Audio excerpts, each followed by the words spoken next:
Hey, you guys are here early. Well, it's Tuesday. You do realize that, right? It's not Wednesday. I'm I'm at church, not at home in my bed like usual.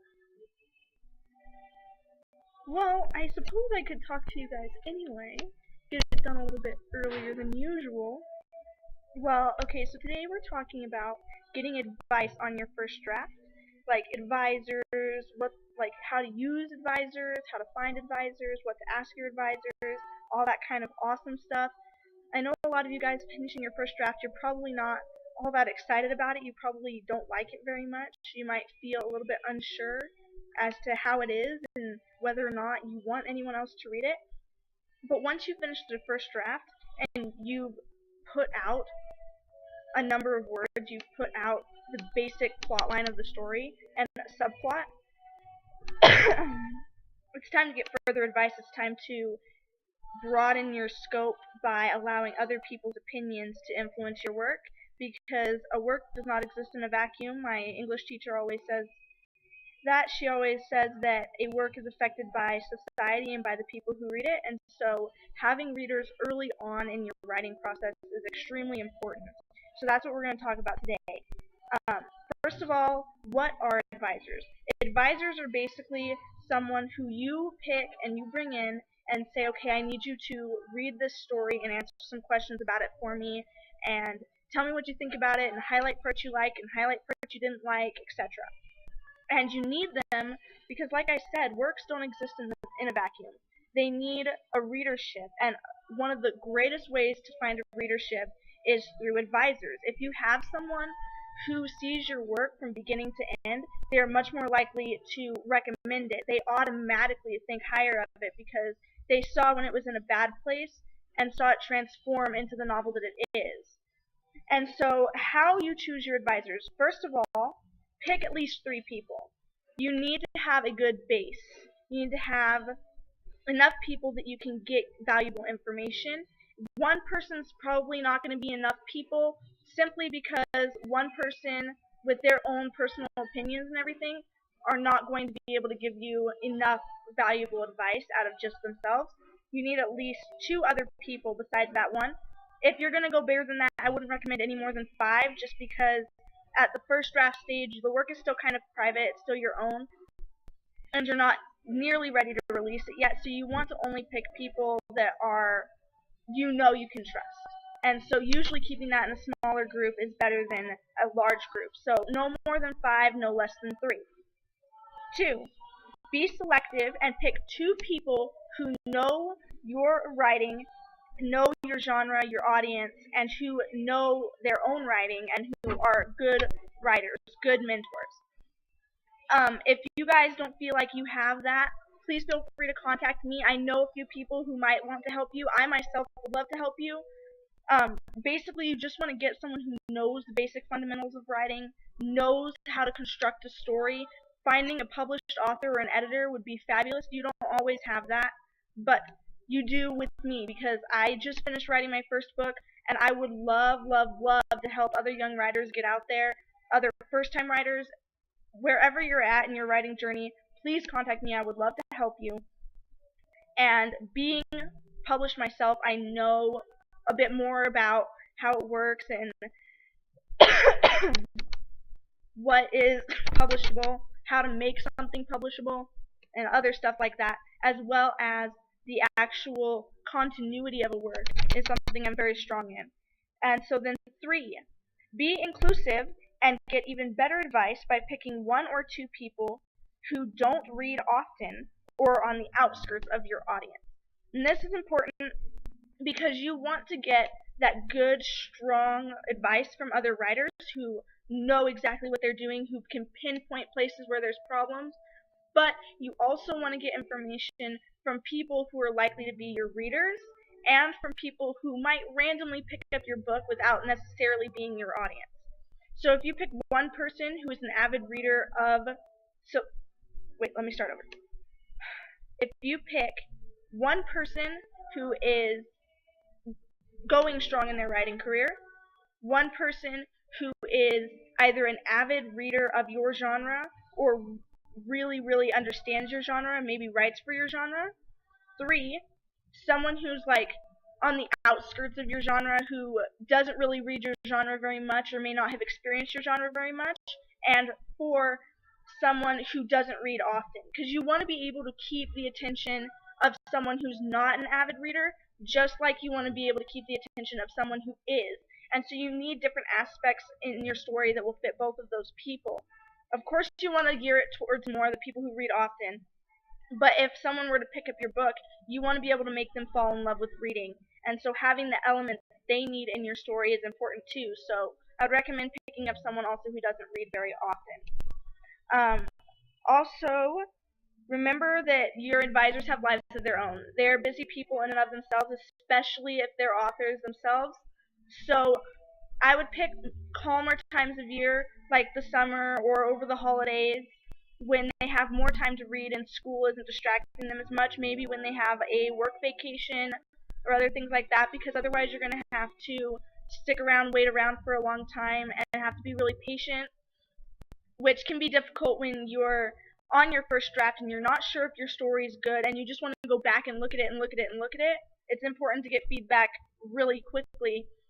So I would recommend picking a time of year when it's not so busy, or when your people specifically have time. Then 3, what do you ask your advisors about your first draft? And I want to make a note here that your questions for your first draft that you ask them are going to be a lot different than any questions that you ask them in your second draft or your third draft, or however many drafts you have. The questions will differ based on which draft you're currently working on and which draft you're going to go into working on after they've read it. So I have a few questions that I listed out. I'm just going to read them off real quick. These questions, you feel free to ask more. These are just my basic questions that I asked during the first draft. And also, I want you to notice that these questions have nothing to do with spelling, grammar, or formatting. They're all about the base of your story. They're all about plot, characters, and continuity, which is the only things you want to look for in the first draft. Spelling, grammar, formatting are not important at that point. You don't even have to necessarily have chapter headings. I do just because that's the way I think. I think in a linear pattern. And so chapter headings help me keep my head on straight. But if you don't have chapter headings, you don't have to have chapter headings to send it to your advisors. Just the story in its most raw form. And questions that will better that most raw form. So here's the questions I put down. 1, what do you think the meaning of the story is? 2, what was your favorite part and why? 3, what was your least favorite part and why? 4, which character did you connect with and why? 5, if given the chance to change one thing about the story, what would it be? 6, were there any sections, characters, plot points, ideas, or wordings that confused you or that you couldn't relate to or that you didn't understand? 7, did the story flow well? Is anything missing? Did I keep continuity throughout? 8, did I include anything you find unnecessary? 9, be honest. Would you buy this book? Did you enjoy it? 10, who would you recommend this book to and why? These questions are extremely important. The key ones I would recommend are especially the one about continuity and the one about recommendations, enjoyment, and character connections. If your reader is having a difficult time connecting with a character, that means you need to give them more little detail things about themselves. I had a couple people who told me Mr. Arnold Brunch was kind of hard to relate to, that they felt like he was unattainable, and that I should describe him more throughout. And that was a really key thing that is helping me in my second draft writing it now. And so asking those kinds of questions specifically tailored to your story are important. So if you have places where you think there might be issues, ask questions about those sections. Feel free to ask a lot of questions. And also, to make note, when you send them your book in Word, they can actually put comments in the text itself. If you go to the top of the page where you click Insert, and then you go over to click Add Comments, they can highlight a section and put a comment about it by using that button, and then you can see their comments where they apply, rather than having to read their answers to your questions and have to figure out where they go. If you send your story to me, that's the format I'll do it in. I'll do it through track changes and create comments. So if you have any questions about how that works, please contact me on my Facebook page. I'll talk to you about it. I'll send you a screenshot and show you where everything is. And so finally, to conclude, our next topic is going to be all about plot holes. So if you've already talked to your advisors and like you're ready to start writing your second draft and you're reading through it to find plot holes, this section will help you. Also, it'll help you after your second draft is over when you're doing that final read through to make sure that the plot is whole and ready to begin formatting and style editing and all that kind of stuff. Plot holes are a key thing to look for, because with plot holes your story doesn't make sense. And so come back next time for information all about plot holes, about how to get rid of them, about how to find them, and all that kind of stuff. And your advisors will be a big help finding plot holes as your reader, since they don't know the story as well as you do, which is another reason why advisors are very, very important. Next, I know I've said this throughout the video, but I would be so happy to help you with your writing, whether it be fiction or nonfiction, whatever it is. But specifically for advising on fiction works, if you have a short story that's anywhere below 10,000 words, I'll be happy to advise that for you for free. I'll answer all the questions that I included here, as well as any further questions you have for me. I'll use track changes and make comments in the actual document itself when you send it to me in Word. All for absolutely free. Then if it is a novella, which is anywhere from 10,000 words to 50,000 words, that would be $3 per page, which my novella, The Home of Our Hearts, was 83 pages, but that was after I added all the formatting details, so there were some page skips and some extra pages like about the author section and all that you won't have. And so I think in total my novella was probably only 63 pages.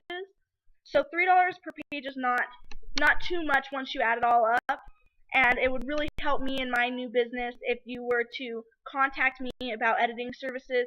I have a lot of other editing services available as well, which I will update all this information on my Facebook page tonight. So if you're curious about my prices, please contact me there. It'll be in my About section on my Facebook page, and you can also instant message me there to ask me any specific questions about your book specifically and find out the exact price point for your book. Then if it is a novel, which is 50,000 words to 100,000 words, it'll be $6 per page. If it is anywhere past the 100,000 words mark point, it'll be $7 per page.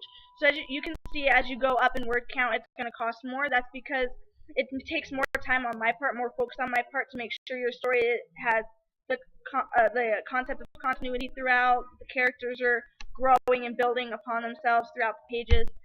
And so if you're interested, please get on my Facebook page. If you want to watch more of these videos, you can check out this channel. They're all on here. You can check out my blog. You can look at my Facebook page. I also have a Twitter and an Instagram account. All the information for all these things will be down in the description. I hope you guys will get plugged in and connected and become your own dragon. Thank you guys so much for watching.